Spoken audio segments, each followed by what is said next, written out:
Jay here for Stretford, Paddock. This is it. This is the big one. Manchester United travelling to Tottenham Hotspur in the Premier League. Joining me again is Tyla. Good to have you back on the channel. Oh, it's good to be back. Yeah. Did you enjoy it last time? Your debut last time. This is your second appearance. Yeah, got some good feedback as well, which is always good to see. People glad to see you on it. So we'll get you on it a little bit more. But I feel like I have to apologise to you because every time we're on here, we're talking about obviously another Manchester United game, and we're not exactly excited all the time when we talk about Manchester United at the minute. I think we've dubbed this one between the teams sat in 13th and 14th in the Premier League as El Depressico. Harvey's, who's in charge of our social, came up with that one. I mean, how do you feel going into this game, Tyler? Because it is a weird one. You know, historically, United and Spurs has been a bit of a glamour tie. It's been an exciting game, loads of goals, two teams that are always at the top end of the table. We might not be winning titles all the time, but we've always been around that area. Now you've got two teams in the bottom half of the table, both managers under a little bit of pressure for different reasons. And it just feels a bit weird going into this one. It feels a bit down. Yeah, I think I've, as a fan, obviously watching a Spurs and United game in the past, fallen short of, you know, thinking it's going to be an easy win, or, you know, we might actually come away with a result. Now, obviously, we just mentioned then, just before we started, that, you know, the last time we actually beat Tottenham away was November 21, so I'm not optimistic. But I like to be a bit positive. I will back United, but I just think at the minute where both teams are lying in the table, it's not promising for either of us. So if one of us is to get a result, I feel like it's going to be another spat like it was in December in the EFL.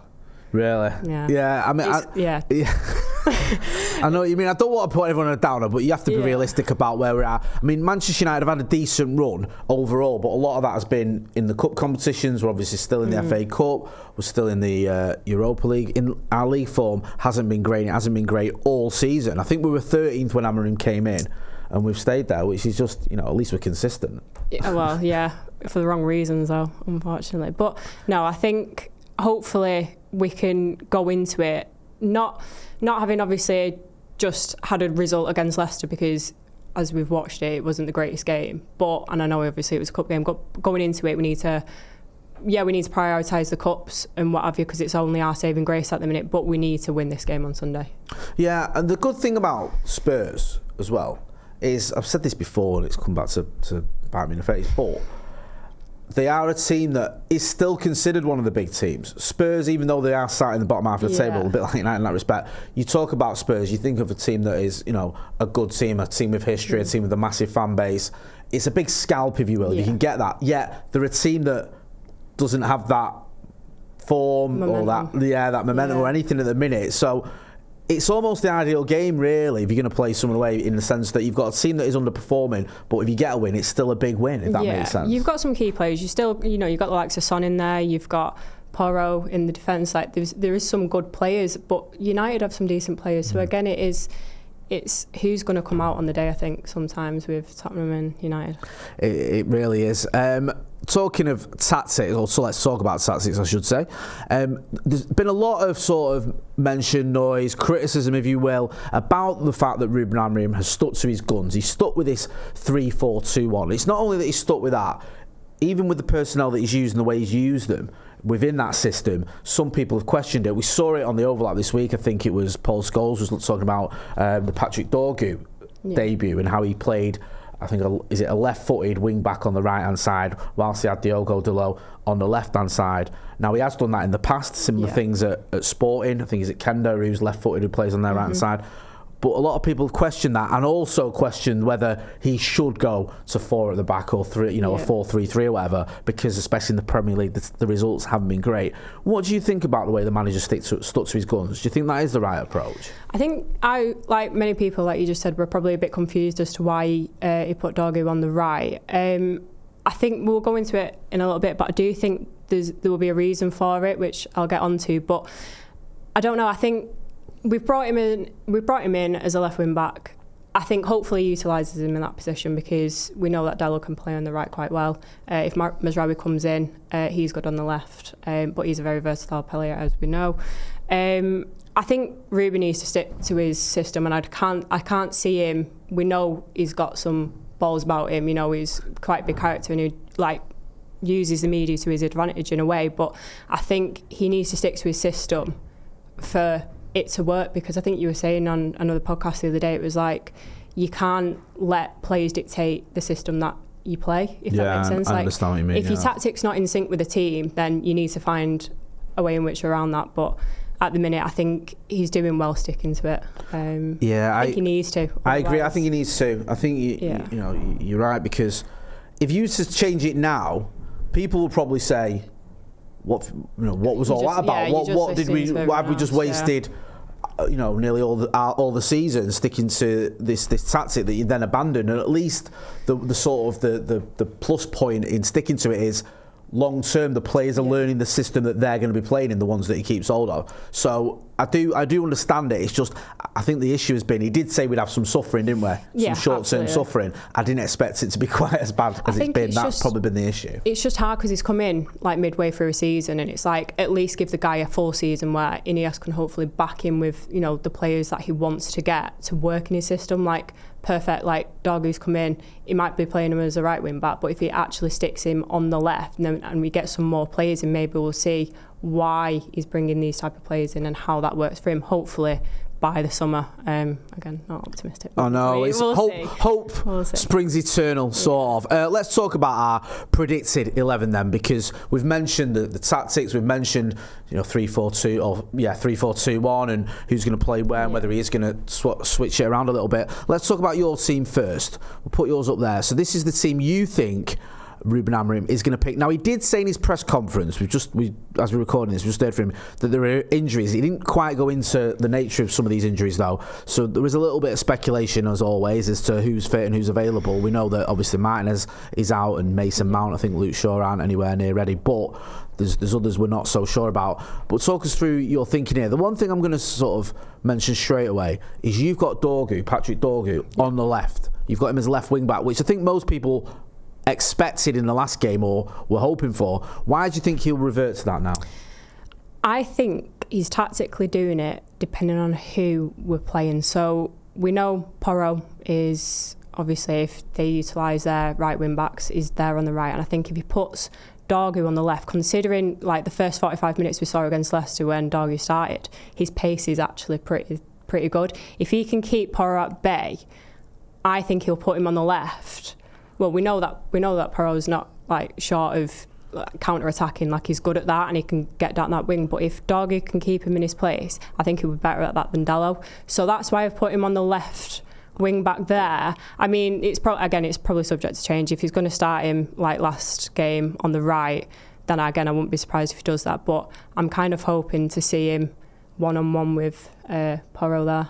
Yeah, I mean, it could be a tactic that works. And also, I was watching the Villa game against Spurs, and when Marcus Rashford came on, he had a bit of joy, didn't he, against Porro? I think he megged him with one of his first touches and then was a bit unlucky not to get a foul. But it'd be interesting to see whether he does do that. Obviously, elsewhere, you've gone with Xerxes up front, no Højlund. What's you thinking there? Why do you think he'll prefer Joshua Xerxes to Rasmus Højlund? Because if we're just looking at goals and assists, I know Xerxes obviously scored more recently than Højlund, but neither of them are absolutely on fire. No. What's your thinking there? I think it's like a game of rock, paper, scissors to who's going to play over there. Really? So, yeah. Just flip of a coin kind of thing. Yeah, I think the reason why I put him there is not only just because he came on for Manu, and I say he just remained calm and collected. He scored that goal. I think anyone could probably score that goal. Yeah. What he did, but it probably gave him a little bit of a confidence boost. Now, I did see somewhere, I don't know if it's genuine or not, that Højlund might not be playing. So, I mean, I put Xerxes in just to be on the safe side, just considering that, he did score. But I think he hasn't been doing too bad in recent games. So, again, it is a flip of the coin, I think, for me. But Xerxes up front for me. I get you where you're coming from. Mine's not that dissimilar. There's a couple of changes in mine from yours. I think we've got the same back three. Yeah. I've got Dello on the left. I think he might stick to his guns with this Dorgu on the right, Dello on the left. I do get your point, though, about Porro. In the 10, I wouldn't mind seeing Manu back in the 10 because he played in the Europe there, didn't he? Did really well. And then he put him up front as almost like a false 9 and he struggled. And I think I don't want him to just abandon this idea of Manu being further up the pitch. So I know obviously he got sub recently, like you mentioned, but I wouldn't mind seeing him being given a chance in that role again. The reason I think Xerxes will get the nod, you said it there, rock, paper, scissors. I just feel that of the two players, of Højlund and Xerxes, if they're both available, of course, we don't know, maybe, one of the injuries he's mentioned is one of them two. But I think Xerxes got a little bit more confidence at the minute. Xerxes at least looks like he thinks he should be on the pitch. He comes on, and I think you can see the energy from him a little bit. Yeah, he's got a bit about him, and he might not be. You could argue that Højlund's a better player, and I think you're probably right. But Xerxes at least has a little bit of swagger going on at the minute, and Højlund just looks like he's struggling. I've been saying this for a little while. His touch is letting him down. You can feel the tension there. He's getting aggy with a lot of his teammates. Yeah. He's screaming at him, which I know he's always done a little bit of that, but it seems to be getting worse. He doesn't seem happy, and I know that might sound a little bit melodramatic, but yeah, of the two, I think Xerxes is probably the one who's operating on with a little bit more confidence. So that's why I think he'll get the nod. Get involved in the chat in the comments. Let us know your teams, whether you agree with myself or Tyler. Also, don't forget as well, in terms of predicted scores, predictions, film yourself 30 seconds in landscape and send it to paddockmatchday@gmail.com. Tyler did that a few times and ended up on the channel. I'm not saying that's something you want, but it can happen. Let's talk about Spurs then, because they've struggled this season, haven't they? They've got a lot of injuries. I think we've got a list there. I'm trying to see it. My eyesight is shocking, but they've got quite a lot of players out there. Some big names in there. Dominic Solanke is a player that I think he's still out. Is Brendan Johnson out or is he back? I think he's out as well. These are all players out. Madison. I think Madison and Dorgu were training this week, so I think they may start against us on Sunday. Which obviously, out of all them players, the two promising, obviously for them, for Spurs, they're in always at the starting 11. But I think out of them, you obviously want Solanke to come back, don't you? But Jay Tyla, he scored, didn't he, against, was it Villa? Yeah, he did. He got his goal. I was waiting for everyone to go. I should have got him because we're obviously linked with him. We didn't get him. Yeah, they've been missing a lot of players in defence, haven't they? They've been playing like midfielders in defence and kids and all the rest of it. I think Romero's been out for quite some time now, and I think he still is as well. That's been a bit of a loss to them. I know he can be a bit of a figure of fun for some people, but he does a job for Spurs. Look, we've had a few injury issues, obviously. Spurs have had a lot of injury issues, but in the Premier League at least, I know they've struggled a little bit in the Cups recently. They did get a good win away at Brentford, I think it was. 2-0 away at Brentford. So you can never dismiss Spurs, can you? Because like you said earlier, they have got players capable of hurting you. Sometimes I feel like they're underdogs in a way. You kind of go into it, you might expect, a few goals against them, but sometimes I do think that we've fallen short before of going into it, being overconfident and coming away with a loss. But I'm kind of hoping again. Well, we did that, didn't we? Remember, was it under Tanakh where we finally looked like we were about to end that record of not getting any wins against the top 9. We're 2-0 up against Spurs about 20 minutes ago and somehow threw it away to draw. It was unreal. I agree with everything you said there. We do draw a lot against them as well. We do, and to be honest with you, I'd probably tell you that in a minute. Yeah, I would. It doesn't really do anything for us in the league, but worse things happen. That leads me on nicely to score predictions then. Give us your score prediction. I'm going to go...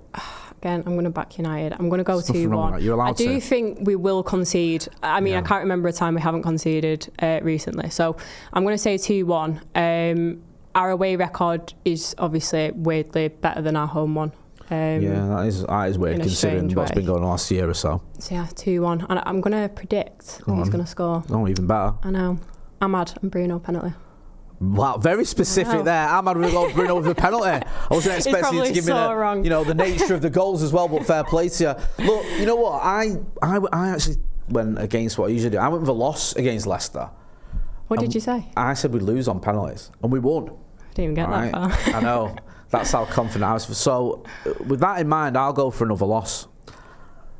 So unhappy today. I'm do you know what?